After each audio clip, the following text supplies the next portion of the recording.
अस्सलाम वालेकुम वरहमतुल्लाहि वबरकातुहू। प्यारे नाज़रीन, आज की इस वीडियो में हम आपको बताने जा रहे हैं शब-ए बारात को कौन सी नमाज पढ़नी है, किस तरीके से पढ़नी है, उसकी नीयत किस तरीके से बांधनी है। ये रात बड़ी ही अफजल रात है, बड़ी ही रहमत वाली रात है को इसी वीडियो में हम बता देंगे। आपको परेशान होने की ज़रूरत नहीं है।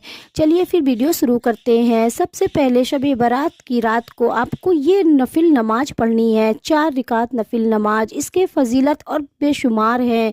फजीलत ये है कि इस नमाज को पढ़ने वाले की तमाम हाजतें पूरी हो जाएगी और उसके सारे गुनाह बख्श दिए जाएंगे। शब बारात की रात को इस नमाज को जरूर पढ़िए। नियत आपको इस तरह करनी है। सबसे पहले नियत करनी है। नियत की मैंने 4 रिकात नमाज नफिल वक्त मौजूदा वास्ते अल्लाह ताला के मुँह मेरा काबे शरीफ की तरफ अल्लाहु अकबर कहते हुए दोनों हाथों को मूंढे तक ले जाइए। अगर मर्द हैं तो कान के लौ तक ले जाएंगे। उसके बाद दोनों हाथों को बांध लीजिए। बांधने के बाद निगाहें नीचे करके सबसे पहले औज़ पढ़िए, बिस्मिल्लाह पढ़िए। उसके बाद सूरह फातिहा पढ़िए। सूरह फातिहा यानी कि अलहम्दुलिल्लाह शरीफ। फिर एक बार आप आयतल कुर्सी पढ़िए। उसके बाद आप 3 बार कुल हुवल्लाहु अहद पढ़िए। पढ़ने के बाद आपको रुकू में जाना है। फिर 2 सजदे करने हैं। 2 सजदे के बाद आपको फिर से खड़ा हो जाना है। खड़े हो जाना है। फिर आपको एक बार अलहम्दुलिल्लाह शरीफ पढ़ना है यानी कि सूरह फातिहा, और एक बार आयतल कुर्सी पढ़ना है। 3 बार कुल हुवल्लाहु अहद पढ़ना है यानी कि सूरह इखलास। फिर आपको उसी तरह रुकू में जाना है।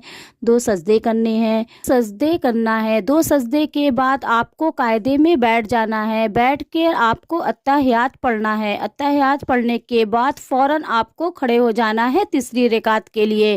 रिकात में आपको वही पढ़ना है जो दूसरी रिकात में पढ़ी है। पहले अलहम्दुलिल्लाह शरीफ पढ़नी है। फिर उसके बाद एक बार आयतल कुर्सी पढ़नी है। फिर 3 बार कुल हुवल्लाहु अहद पढ़ना है। रुकू के बाद आपको 2 सजदे करना है। 2 सजदे के बाद आपको कायदे में बैठ जाना है। बैठ जाने के बाद आप अत्तहियात पढ़ना है। अत्तहियात पढ़ने के बाद आपको दरूद इब्राहिम पढ़नी है। दरूद इब्राहिम पढ़ने के बाद आपको दुआए माशूरा पढ़ना है जो आपको याद हो। पढ़ने के बाद आपको सलाम फेर लेना है। सलाम फेरने के बाद आपको हाथ उठाकर दुआ मांगनी है। जो मांगिए इंशाअल्लाह ताला आपकी हर दुआ कबूल होगी। इस नमाज को पढ़ने से आपके गुनाह भी माफ़ हो जाएंगे। आपको जो भी मांगना है इस नमाज को पढ़ने के बाद आप अल्लाह ताला से दुआ की दुआएं इंशाअल्लाह अल्लाह ताला कबूल हो जाएगी। इस रात में आप खूब दुआएं मांगिए, इबादत कीजिए और अपने गुनाहों की माफ़ी मांगिए। ये रात बहुत ही रहमत और अफजल रात है, बड़ी बरकत वाली रात है। शब-ए कदर की रात खूब इबादत कीजिए।